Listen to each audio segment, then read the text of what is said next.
non plus que des millions pressés, non plus que des millions de déplacés à l'intérieur, à l'extérieur, non plus que des emprisonnés, des torturés, etc. Donc, faisons attention. Il y a eu, nous l'avons tous vu pendant des mois et des mois, un soulèvement populaire dans ce pays. Nous avons vu des dizaines de milliers, des centaines de milliers, peut-être davantage, d'hommes, de femmes, d'enfants défiler dans les rues pour s'opposer pacifiquement, avec une grande discipline, une grande patience, susciter l'admiration contre un pouvoir effectivement tyrannique d'un clan installé depuis 40 ans et qui règne par la terreur policière, par une terrible police politique qui intimide tous les opposants, qui les emprisonne, qui les tue. Bon, eh bien, effectivement, il fallait, je crois, parler de cela, du soulèvement populaire. Pourquoi les Syriens n'auraient-ils pas le droit au soulèvement populaire, à l'insurrection contre la tyrannie? Pourquoi ranimer cette vieille théorie du complot? Vous nous parlez de l'Arabie Saoudite, d'Israël, de l'Occident, que sais-je encore, du chiisme, du wahhabisme, et l'aspiration démocratique, et l'aspiration à la dignité, et l'aspiration, effectivement, à vivre, à respirer librement. Ça, il n'en est plus question. Alors moi, je veux dire, la théorie du complot, c'est quelque chose qui obscurcit, qui ne donne aucune intelligibilité sur des situations, c'est simplement un artifice de propagande. Monsieur, je dois répondre. On prend trois questions. Donc la jeune fille et l'étudiant syrien. Et après, on reprendra les questions. Tout à l'heure, le monsieur a parlé de la situation des Kurdes en Syrie. J'aimerais que vous détailliez sur ça, la situation des Kurdes, la question kurde en Syrie. Et le monsieur a parlé des droits des peuples à disposer d'eux-mêmes. Et les Kurdes sont dans une nation en fait. Et je voudrais savoir pourquoi eux, ils n'ont pas le droit de disposer d'eux-mêmes en fait. Et c'est des questions que j'ai à vous poser sur. Oui. Le chat est survenu en heure et une. Quoi? Le chat, voilà, celui qui vient d'intervenir. Oui. Il est déjà venu dans nos réunions. Ah bon? Oui, c'est celui de l'Université populaire. C'est la responsable de l'Université populaire. Ah, mais il est venu dans nos réunions. Oui, je sais. C'est le train. Ça s'appelle le train. Ah bon? C'est bizarre, ça. En fait, nous, c'est la réunion des gauchos. Il traîne partout. Nous, tout le monde, en France, aux États-Unis, la Maison Blanche, l'Union européenne, beaucoup de solutions politiques.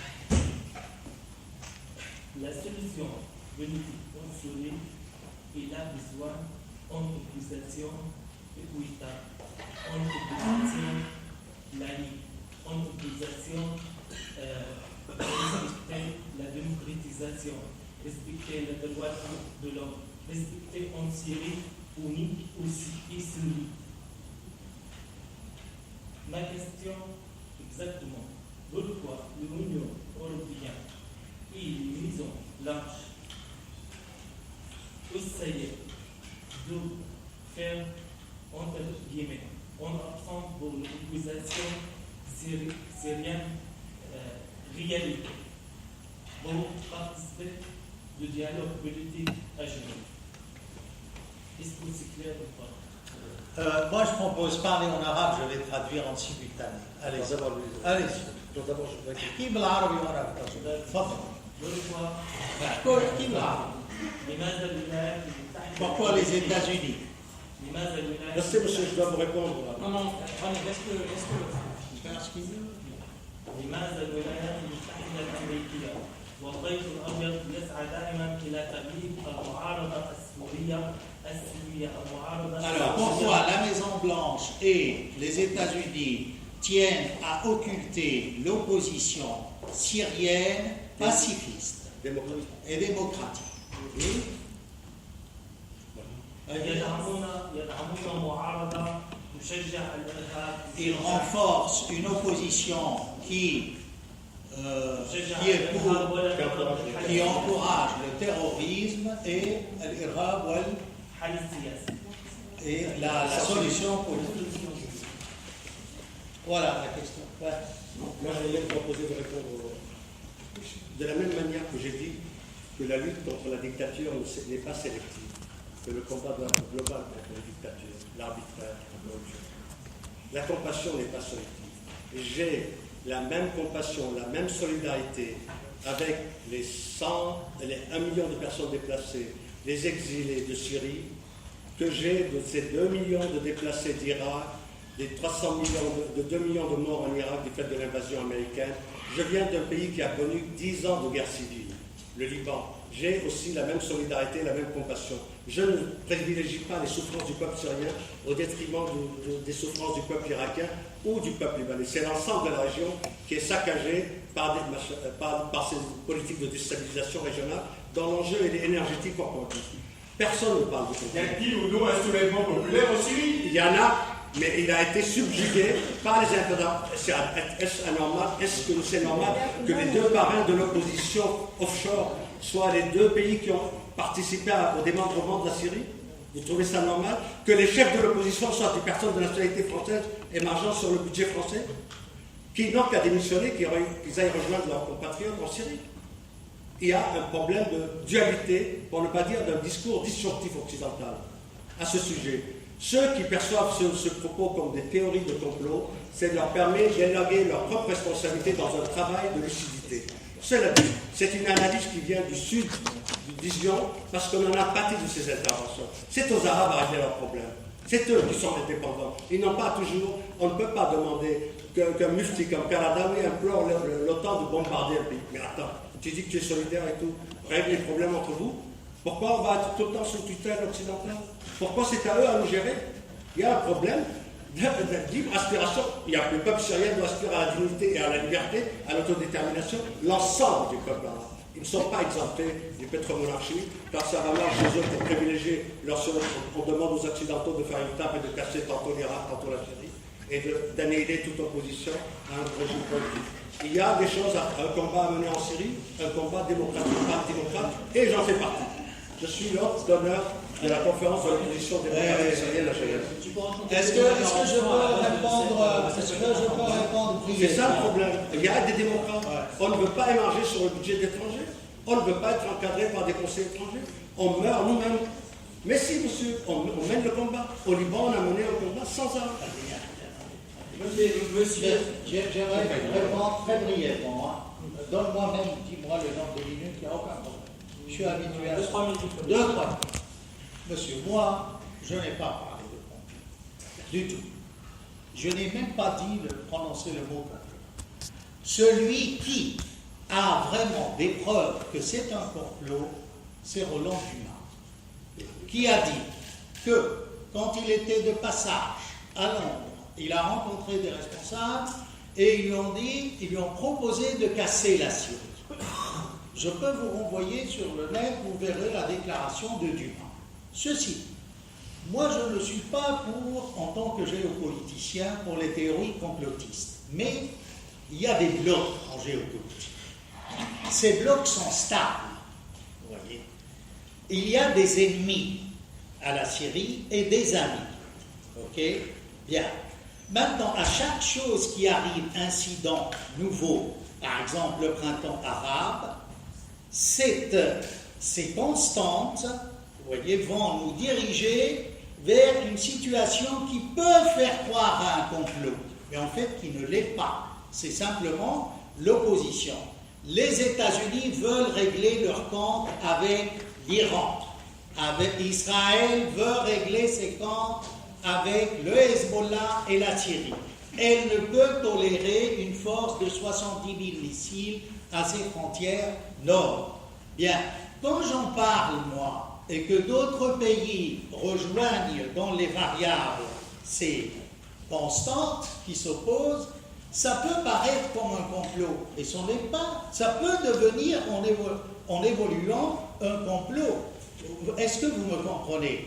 Parce que vous n'essayez pas non plus de comprendre pourquoi le Qatar, le Royaume saoudite et la Turquie ont laissé passer, et le Liban, du 14 mars, ont laissé passer tous ces djihadistes pour détruire la Syrie. Alors quelle est la raison? Ils sont venus pour défendre les opposants pacifiques? Je ne pense pas. Ils avaient d'autres. Les opposants pacifiques, monsieur, je les connais. Ils sont rentrés chez eux. Il n'y a plus personne dans la rue. Il y a des aventuriers, des gens qui ont touché, qui ont des cartes, ou des cartes données par le Qatar ou le Royaume Saoudite, où vous devez dépenser 200 000 € par an pour avoir cette carte, qui ont été distribuées aux chefs de l'opposition syrienne. Moi, je suis un démocrate. Pourquoi ils ne sont pas venus me chercher, me dire, monsieur Tahag, vous n'avez jamais soutenu Assad publiquement, et pourquoi on m'a exclu? Mais peut-être parce que moi, j'ai l'argent. Que faire de leur carte à 200 000 €? Je gagne ma vie, honnêtement, j'ai des idées. Vous voyez, je crois que, c'est-à-dire, je comprends votre amour de la justice et de la liberté, mais nous aussi. Mais là, ce n'est plus le cas. On a affaire à des gens qui veulent jouer un jeu occidental des États-Unis contre cet axe de résistance à Israël et à la mondialisation. C'est tout simplement. Maintenant, ceux qui ont chassé les Syriens de chez eux, c'est plus les islamistes que le gouvernement. Vous savez, les quartiers d'Alep musulmans sont otages des islamistes, beaucoup plus que des gouvernements. Quant aux barils de TNT qu'on balance, c'est contre des écoles qui ont été données au départ à des réfugiés, où les islamistes les ont exclus et ont transformé ces écoles en dépôts de munitions. Et ça, vous pouvez vérifier, il y a eu plusieurs témoignages. Et les enfants qui sont morts sont des boucliers humains utilisés par ces islamistes également. Ça, on veut bien que vous nous donniez votre lecture de ces faits. Moi, je vous la donne. Hein. Donnez-nous pourquoi, comment expliquez-vous tous ces islamistes en Syrie? Merci. Deux remarques. D'abord, vous savez, quand on craint un incendie en forêt, il y a une technique, c'est de faire un contre-feu. C'est-à-dire, on met le feu d'abord parce que c'est un feu qu'on maîtrise. Et c'est ce qu'ils ont fait, là. Et d'autre part, quand vous dites oui, mais, il y a, etc., mais vous proposez quoi? Vous proposez qu'on intervienne au nom de l'ingérence humanitaire, de la responsabilité protégée. Et c'est toute la façon dont aujourd'hui, ceux qui gouvernent le monde et qui veulent le gouverner veulent faire leurs lois pour préserver leurs intérêts. En Libye, qu'est-ce qui s'est passé? Ah, on allait défendre les droits de l'homme, etc. Ils ont simplement changé de pompe à essence, c'est tout. Et ils continuent à faire le... Ils ont au contraire pris le contrôle pour être sûr que ça ne leur échappe pas. Et alors ils ont pris le contrôle en virant l'un pour prendre sa succession avec un autre. Et actuellement, il faut bien prendre garde. Moi, j'ai dit un jour qu'Anatole France avait écrit dans l'une des Pingouins, on croit mourir pour la patrie, on meurt pour les industriels. Ben, aujourd'hui, on croit mourir pour les droits de l'homme, on meurt pour les industriels. Et tout ça, parce qu'il ne faut pas l'oublier, en plus, ça fait marcher le marché des armes. Mais qui en supporte? Qui en souffre? Les peuples. Parce que quand on vient soi-disant sauver le peuple, c'est comme l'ours, l'histoire du pavé de l'ours. Pour écraser une mouche sur le front d'un bonhomme, on lui jette un pavé et on le tue. Et là, on ajoute la guerre à la guerre, mais en même temps, on fait de sacrés profits avec ça. Oh oui.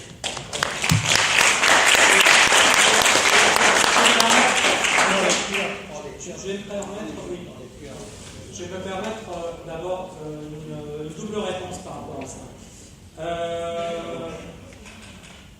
Il y a eu effectivement au départ, probablement, des éléments en tout cas que j'ai, parce que j'ai essayé de recouper les différentes sources, un mouvement de contestation en Syrie, ça, personne ne le nie. La nature exacte de ce mouvement est assez ambivalente déjà à la base. Deux choses.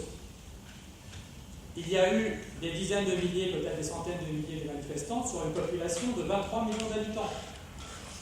La question de la représentativité est quand même posée malgré tout, sachant qu'il y a eu des manifestations aussi en faveur des réformes qui étaient proposées par Bachar el-Assad, qui regroupaient des millions de Syriens. On ne peut pas non plus nier cet aspect.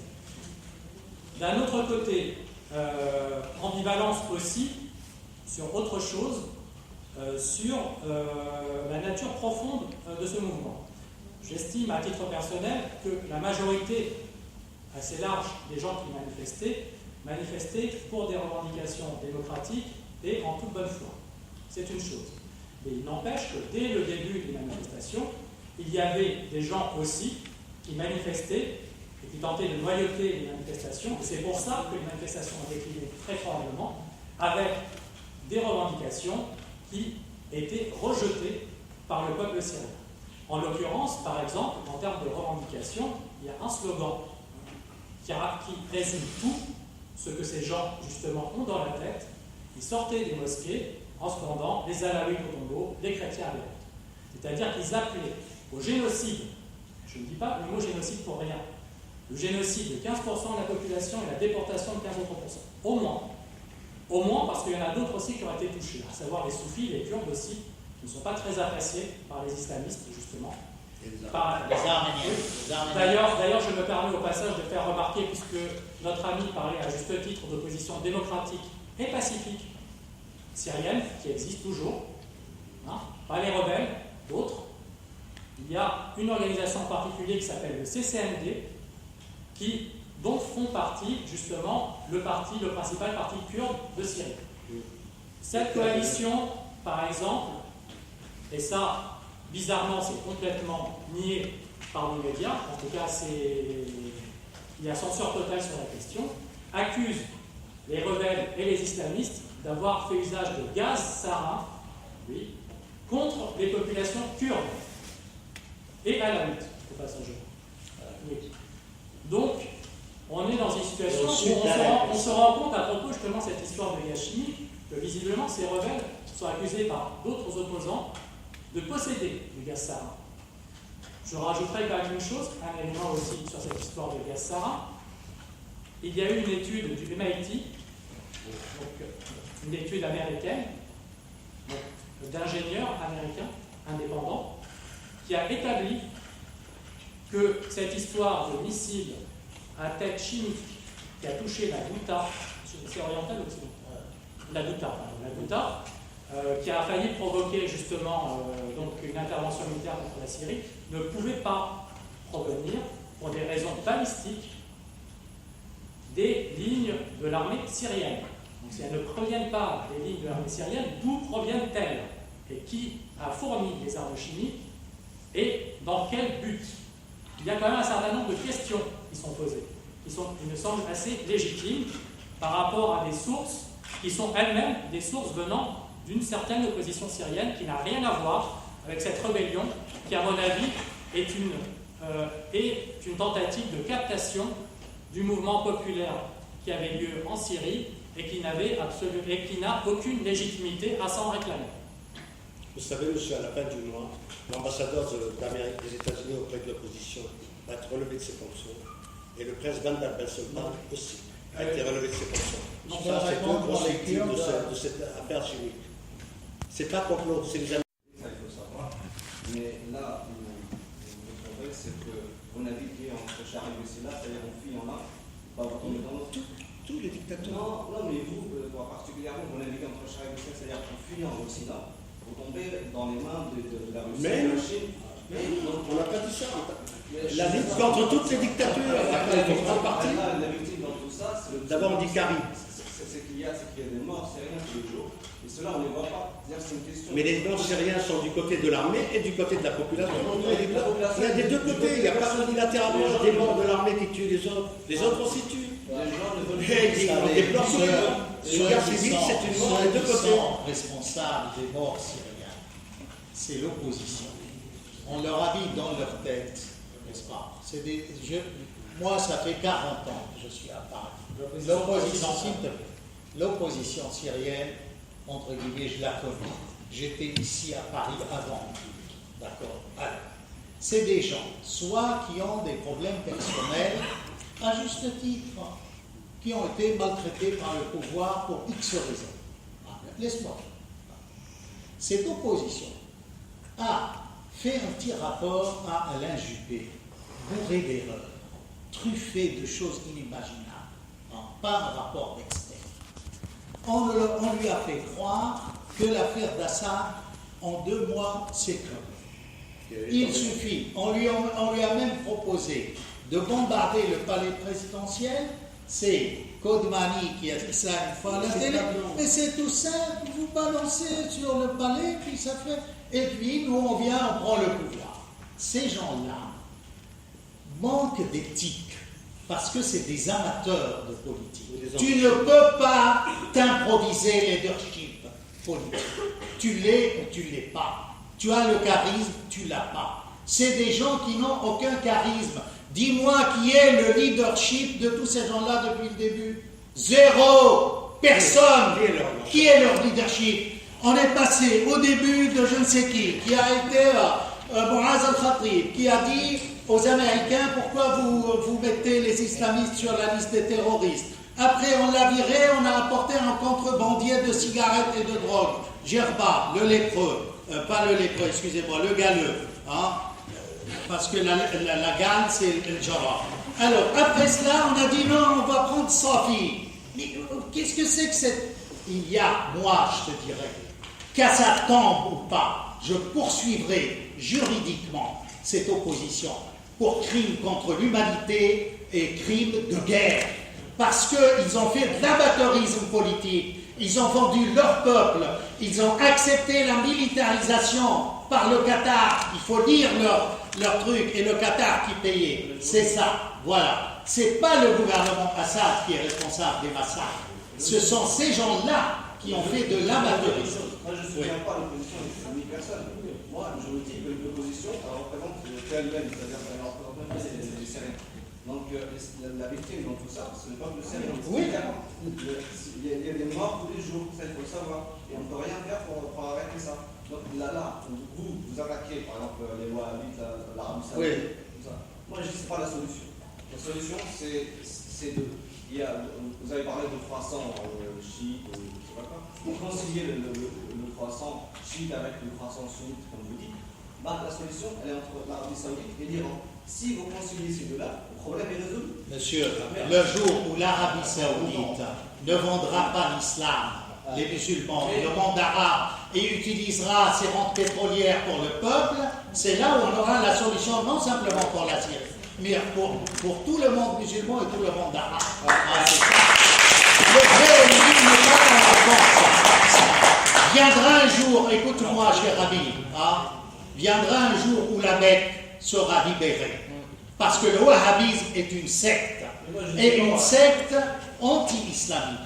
Oui. Je ne suis pas. Non, tu me dis qu'il faut se réconcilier. Il n'y a pas à se réconcilier. Il y a à déboulonner la famille saoud. Ce n'est pas 25 000 princes qui peuvent posséder toute la fortune des musulmans. Oui, il y a des Saoudites qui n'ont rien à voir avec le pouvoir et qui détestent le pouvoir qui est en place. C'est-à-dire que là, on crée un schisme entre les sunnites et les. C'est pas nous qui créons ça. C'est pas nous. Mon ami, l'Arabie Saoudite te vend des mosquées imams en pain. Voilà ce qui s'est passé au Mali. Voilà ce qui se passe au Nigeria, c'est le nouveau sanctuaire. Ils prennent des boursiers, ils font leurs études là-bas, ils rentrent avec tendance takfiri. Tous ces musulmans qui sont mystiques ne sont pas musulmans à leurs yeux. Donc, la vraie bombe, c'est le royaume saoudien. Je vais juste me permettre une très courte réponse et après on va passer aux questions suivantes. Simplement, il y a une chose.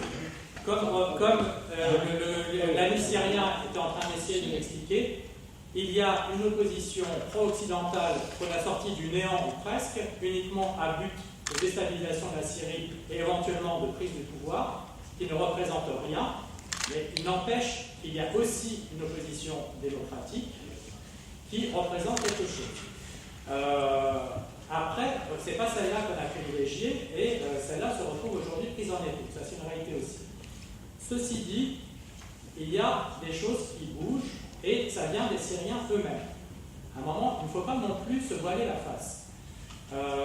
Ce qui se passe en Syrie ne pourra se régler qu'avec les Syriens. C'est aux Syriens avant tout. Ça s'appelle le droit des peuples à disposer d'eux-mêmes. C'est un principe fondamental du droit international. On n'imposera jamais aux Syriens, par exemple, le départ de Bachar el-Assad si les Syriens sont pour Bachar el-Assad. Ça, c'est une réalité. Comment on le mesure? On le mesure par des élections. C'est-à-dire, s'il y a des élections, s'il y a des élections libres, s'il y a des élections, s'il y a des bombardements du palais présidentiel, s'il y a des élections libres, et que les Syriens dans la majorité, et que les Syriens dans la majorité, et que les Syriens dans la majorité, pour des raisons qui ne regardent que vote pour la réélection de Bachar el-Assad, Bachar el-Assad sera le président démocratiquement élu de la Syrie. Ça, c'est une réalité. Que ça plaise ou non à la France, aux États-Unis ou à d'autres. Dites-moi pourquoi quand je dis ça, j'évoque une hypothèse. Une hypothèse qui n'est pas forcément aussi déplacée qu'elle peut en avoir. Ensuite, sur la question de l'opposition dans l'ensemble, parmi ceux qui ont refusé la militarisation, il y en a un certain nombre qui ont rejoint l'option du gouvernement d'union nationale qui prévaut actuellement en Syrie, c'est-à-dire qu'ils sont intégrés dans le gouvernement, qui sont représentés au Parlement, etc. Il y a des choses qui avancent, c'est doucement, mais ça avance. Par ailleurs, parmi les rebelles qui ont pris les armes, il y en a de plus en plus aujourd'hui qui déposent les armes, se rendant compte qu'ils ont été dans l'erreur, qu'ils ont été manipulés, et un certain nombre de choses, parce qu'il y en a qui ont pris les armes à un moment naïvement, sur la base d'informations qui n'étaient pas vraies, et dont ils se sont rendus compte qu'elles n'étaient pas véridiques, ou alors pour des raisons diverses et variées. Bon, aujourd'hui, beaucoup déposent les armes, beaucoup même rejoignent l'armée syrienne, parce que la priorité des Syriens aujourd'hui, c'est de reprendre leur destin en main, il me semble, c'est-à-dire de pouvoir être en mesure d'exercer leurs droits des peuples, leurs droits à disposer d'eux-mêmes. Et que pour ça, ça ne peut pas se faire avec 100 000 combattants étrangers sur le territoire du pays. Non, ça, on s'en fiche. Ça, c'est un épiphénomène. Les Iraniens ne parlent pas arabe, les Iraniens. S'ils étaient là, on les aurait fait. Pour l'Iran, s'ils payent, d'accord, proposer une autre conférence, et puis est-ce que vous ne croyez pas que la façon dont aujourd'hui nos gouvernements veulent faire la loi là-bas sous prétexte de libérer le peuple syrien, c'est une autre façon de faire du colonialisme? Bien sûr. S'il vous plaît, un petit mot. Je vais vous dire une chose. Les Occidentaux, n'en déplaisent à ceux qui ne pensent pas qu'il y a une coalition occidentale anti-islam et anti-arabe et anti-tiers-monde, les Occidentaux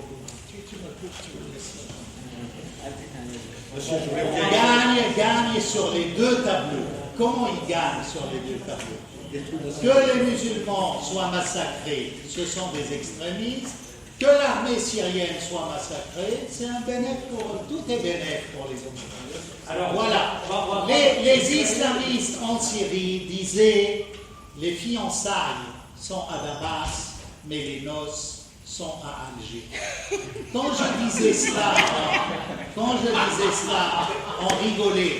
Regardez ce qui se passe à Gardaya. Les 5 Ibadites qui ont été tués, par qui ils ont été tués? Par des ultra-orthodoxes. Ce n'est pas un essai de déstabilisation de l'Algérie, vu sa position face à la crise syrienne? Non. Non, je voulais vous dire une chose. Dans le monde arabe, il y a élection et élection, mais il y a des pays où il n'y a aucune élection. Et c'est cela pour cause des choses. La France et l'Algérie, des pays des plus agressifs. Le Qatar, qui l'a enfoncé au Mali, et l'Arabie Saoudite, qui l'a enfoncé dans la chrétienté d'Orient. Donc on va prendre dans l'ordre.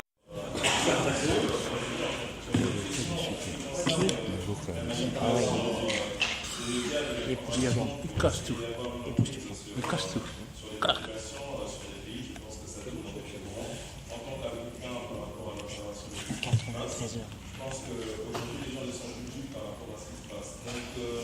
Ce que je voulais savoir, en fait, c'est par rapport aux débats qui sont venus à la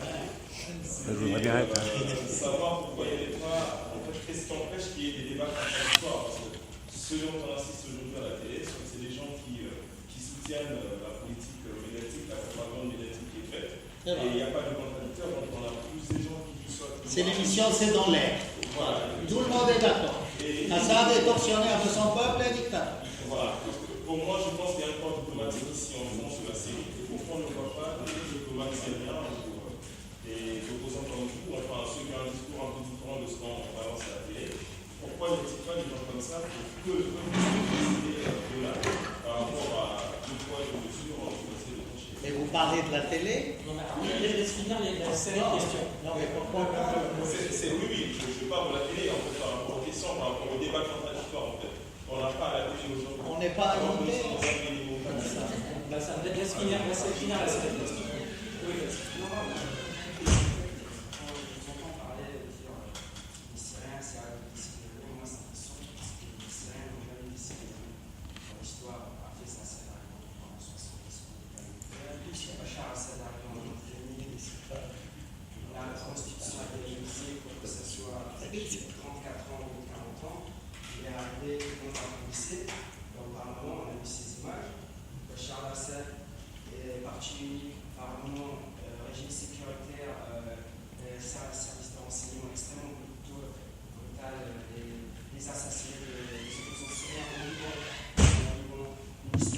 très sombre du régime basse. En plus de ça, et aussi le régime est accusé d'être conditionnel, car moi, c'est pas un hasard que la République islamique d'Iran, les Hezbollah sont des islamistes chiites, soutiennent un régime laïque, parce qu'il appartient à une minorité branche du Site islamique de l'Alliance, qui est 10% de la population. Donc, je crois qu'il y avait quelqu'un par ici. Alors. C'était moi. Oui. Moi, je l'avais interpellé. Mais moi, la question n'est pas posée. Quand vous essayez d'extérioriser le problème des Syriens, je me demande souvent, quand vous êtes là pour une problématique, savoir pourquoi détruire la Syrie. Moi, je me pose la question, qui peut détruire la Syrie? Est-ce les Syriens? Et est-ce qu'on devient, dans votre façon d'analyser les choses, extravertir les choses? C'est-à-dire, l'aspiration même du peuple syrien, où se situe la responsabilité des Syriens dans cette guerre et dans ce problème? C'est la question que je me pose, et depuis que je vous entends parler, je n'ai pas encore peut-être mon interprétation, une satisfaction par rapport à cette question-là. Si vous pouviez revenir par rapport à ça. Souleymane, et la dernière question. Concentrer sa réponse. Surtout, moi j'interviens pour demander une question dans le cadre de la théorie du complot, qu'on chante partout, dans tous les débats et tout. Mais le problème, c'est que, non, je sais, c'est pas vous, mais il y a certaines personnes. Moi, je me dis. L'argument de paresseux. Bien sûr, ce n'est pas seulement l'argument de paresseux. Regardez par exemple le Niger. Pendant 50 ans, les pays les plus riches en uranium du monde et paradoxalement les plus pauvres de la planète, mais ceux qui volent cet uranium gratuitement, quand ils parlent de ça, théorie de complot. Parce que le gâteau est tellement sucré, ils ne veulent pas que quelqu'un parle de ça. Et c'est là qui disent des théories de complot. Il n'y a aucune théorie de complot, mais partout il y a des peuples qui prennent conscience, que ce soit en Afrique, au Moyen-Orient, en Amérique latine, nous vaincrons, nous vivrons, et puis personne ne peut nous exploiter. C'est ça, monsieur, ce que vous avez fait. Il y a 1000 théories de complot, et je ne sais pas tout ce que vous voulez, mais Inch'Allah, nous vaincrons, et on s'en fout de ce que les gens pensent.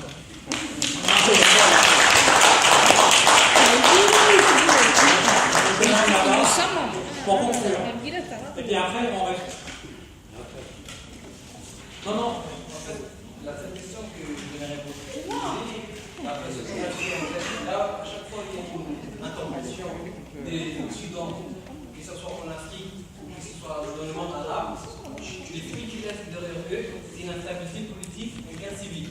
Pourquoi ne comprennent pas les Occidentaux que la intervention n'est pas toujours une remède pour installer des stabilités politiques? On n'a pas vu, il n'y a pas qu'un seul exemple où il y a une intervention, que ce soit Occidentaux ou bien une alliance américaine ou franco-allemande, franco-britannique, qui a donné en fait stabilité politique. Ils changent les têtes politiques après, ils mettent ce qu'ils veulent. Mais derrière, ils laissent guerre civile, après c'est plus de l'actualité. On est pour ça. Ça, je vais répondre à vous. Donc les réponses. Moi, c'est pour monsieur que je voudrais répondre. Oui, Une minute. Quand on parle Monsieur, en d'intervention, 53 ans d'indépendance, il y a eu 40 interventions françaises en Afrique. 40. Le Royaume-Uni était une puissance coloniale. Il n'a fait aucune intervention durant cette période. Ça vous donne une idée de dépendance, de désorientation et de défragmentation de la société africaine. En Libye. moi je voudrais rappeler autre chose. C'est que le droit international, tel que je l'ai rappelé tout à l'heure, fait qu'aucune intervention d'un pays seul ou d'un groupe de pays n'est acceptable. Et aucune intervention ne peut être faite que par la communauté internationale des États, c'est-à-dire les 193 États, dans le cadre du Conseil de sécurité, et uniquement pour séparer des combattants et rétablir la paix. Donc la notion d'intervention est une notion qui doit être condamnée systématiquement. L'OTAN est illégale. Les bases militaires étrangères sont illégales. Il n'y a plus d'autre intervention possible légalement que par le Conseil de sécurité et seulement pour établir la paix. Excusez-moi, mais tous les États du monde étaient contre l'intervention des États-Unis unilatéralement en Irak. Mais bien sûr, ils l'ont fait. Mais l'intervention en Irak a été illégale et aujourd'hui Blair et Bush pourraient être traduits dans les tribunaux internationaux. Il y a tellement en fait des dénonciations médiatiques qui s'est fait, mais il n'y a pas une vraie intervention. Et il y a une vraie interdiction en disant les États-Unis ne devaient pas intervenir. Eh bien, c'est à nous de nous battre. Au lendemain, y compris le peuple américain. Et il y a des pacifistes aux États-Unis, il faut les soutenir. La réalité entre encore ce qui s'est passé en Libye. Ben oui, on est d'accord. C'est une interdiction aérienne et il y a une intervention. On est d'accord, mais c'est un problème de rapport de force. C'est parce qu'on n'a pas été assez fort pour imposer notre politique à nos gouvernements.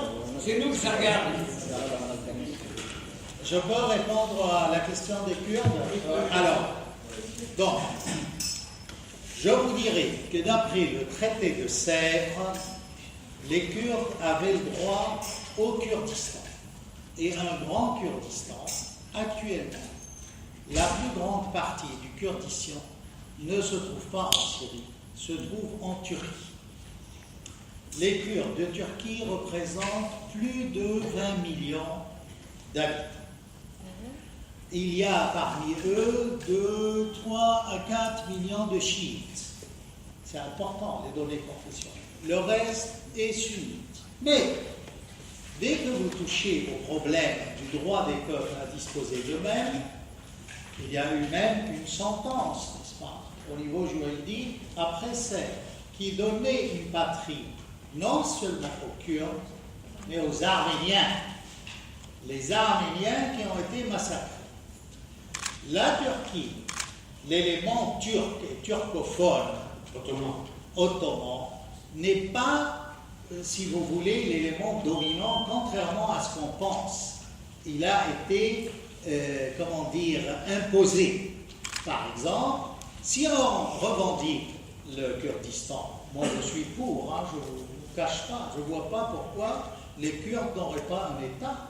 C'est un grand peuple, c'est les Mèdes, ils remontent à Alexandre, ils ont donné beaucoup de choses au monde musulman et arabe. Saladin était kurde, tout le monde le sait, le libérateur de Jérusalem. Bon.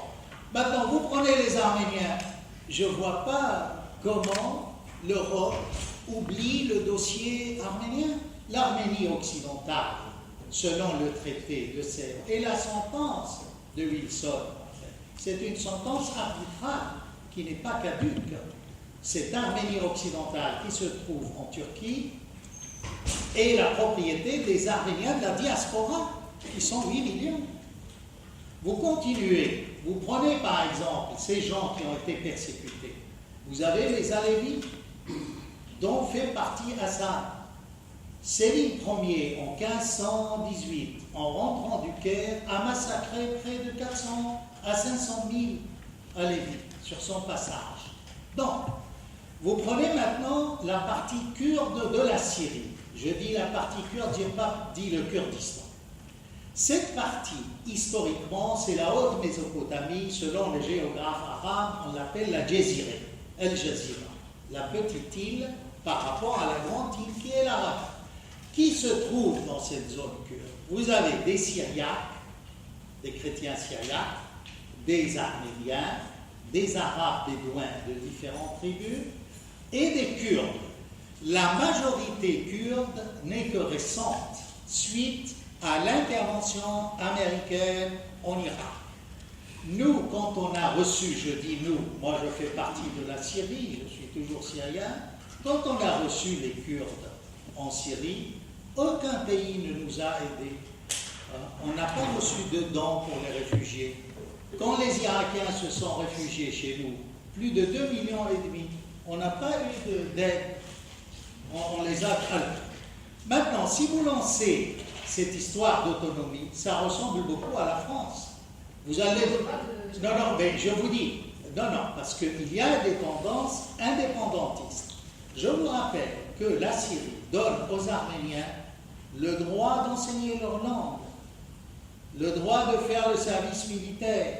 C'est à ce titre-là, tout à l'heure, je disais, il est impossible d'exiger que le président soit musulman. Parce que pour moi, ceux qui meurent sur le front, on ne peut pas leur dire, vous ne pouvez pas de votre communauté avoir un président. C'est ridicule. Donc, moi, je serais, je vous dis, pour l'autonomie du Kurdistan turc. Pourquoi le Kurdistan turc?